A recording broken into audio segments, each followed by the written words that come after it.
Chapter 32 The Photograph. The next day was most peculiable, as Mrs. Partridge would say. Phoebe arrived at school with another message, which she had found on her porch that morning. We never know the worth of of water until the well is dry. It's a clue, Phoebe said. Maybe my mother is hidden in a well. I walked straight into Ben when I walked to my locker. That grapefruit aroma, that grapefruit aroma was in the air. He looked past at me He looked past me at Phoebe, who was going into class. Is she going to wear that ratty old sweater every day? He asked. It's not ratty, I said. It's her mother's.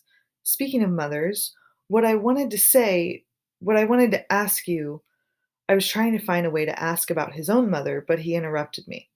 You've got something on your face, he said. He reached up with soft, warm fingers. He rubbed the side of my face. It's probably your breakfast. I don't know what came over me. I was going to kiss him. I leaned forward just as he turned around and slammed the door of his locker. My lips ended up pressed against the cold metal locker. You're weird, Sal, he said as he went off to class. I decided that kissing was thumpingly more complicated than I ever had imagined. Circumstances had to be exactly right in order for the kiss to occur. Both people had to be in the same place at the same time, and both people had to remain still so that the kiss ended up in the right place. Actually, I was relieved that my lips ended up on the cold metal locker. I could not imagine what had come over me. I could not imagine what might have happened if the kiss had landed on Ben's mouth. It was a shivering thing to consider. I made it through the rest of my classes without losing control of my lips. The day seemed to be returning to normal. Until English class, that is. Mr. Berkway came sailing into class carrying our journals. I had forgotten all about them. He was leaping all over the place, exclaiming, Dynamite! Unbelievable! Incredible!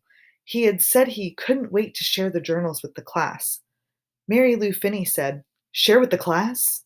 Mr. Berkway said, Not to worry. Everyone has something magnificent to say. I haven't read through every page yet, but I was so impressed that I wanted to share some of these passages with you right away. People were squirming all over the room. I was trying to remember what I had written. Mary Lou leaned over to me and said, Well, I'm not worried. I wrote a special note in the front of mine, distinctly asking him not to read mine. Mine was private. Mr. Berkway smiled all around the room at each nervous face. You needn't worry, he said.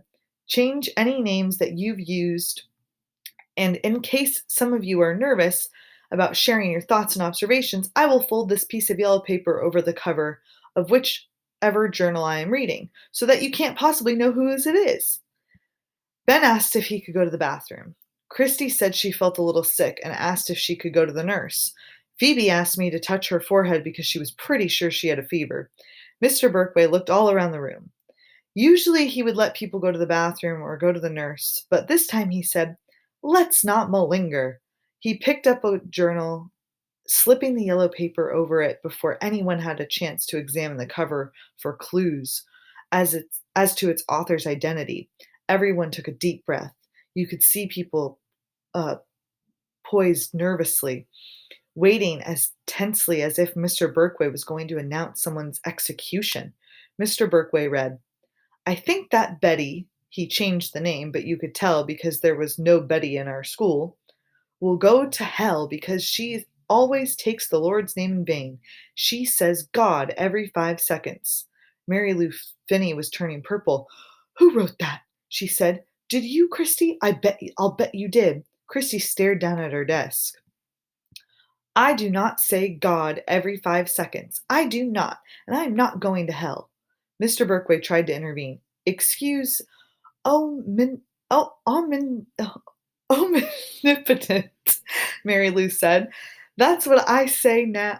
That's what I say now. I say omnipotent and alpha and omega.